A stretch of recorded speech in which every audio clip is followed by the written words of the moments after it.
দিলীপ আছে, দিলীপেই। লোকসভা নির্বাচন 2024-এর প্রথম দফার ভোট হতে হাতে গোনা মাত্র আর কয়েকটা দিনই আছে। তার আগে কিন্তু প্রত্যেকটা দলের প্রার্থী নিজেদের মতন করে প্রচার সারছেন। রীতিমতো প্রতিযোগিতা লেগে গিয়েছে প্রচার সারতে। কিন্তু দিলীপ ঘোষ আছেন দিলীপেই। তিনি কিন্তু রোজকার জীবনযাপনই পালন করছেন।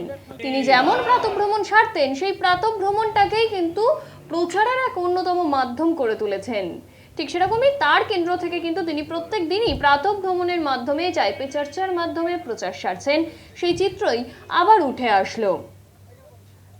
শনিবার শহর বর্ধমানের লাকুডির জলকল মাঠে প্রাতঃভ্রমণ সেরে লাকুডি মোড়ে চাইপে চর্চায় যোগ দিয়ে দীঘায় ধৃত দুই জঙ্গি কেন্দ্রিক বিষয় নিয়ে সরব হলেন বর্ধমান দুর্গাপুর লোকসভা কেন্দ্রের বিজেপি প্রার্থী দিলীপ ঘোষ। এবং যেটা প্রশ্ন আবার রাজ্য পুলিশ সেন্ট্রাল এজেন্সির তথ্য অনুযায়ী তাদেরকে অ্যারেস্ট করলে, কিন্তু যেটা প্রশ্ন হচ্ছে যেভাবে গা ঢাকা দিয়ে এই দুই জঙ্গি ঘুরে বেড়া রাজ্যের বিভিন্ন প্রান্তে, রাজ্য পুলিশের এটা ধরা পড়লো না। গা ঢাকা মোটেই দেয়নি, ওরা জানে এখানে কেউ গায়ে হাত দেবে না।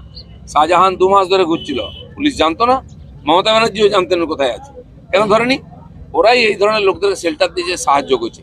সারা ভারতবর্ষ থেকে টেরোরিস্ট কেনা, মণিপুরের টেরোরিস্ট, তারপরে পাঞ্জাবের টেরোরিস্ট, গ্যাংস্টার, জায়গায় জায়গায় হুজি থেকে আরম্ভ করে যত বড় বড় আল কায়দার লোকের তার এখানে ধরা পড়ে গেছে।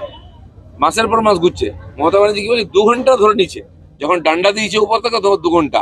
2 মাস ধরে ঘুরছিল। কি করে ঘুরছিল? এটা কি মা বাড়ি পেয়েছে নাকি?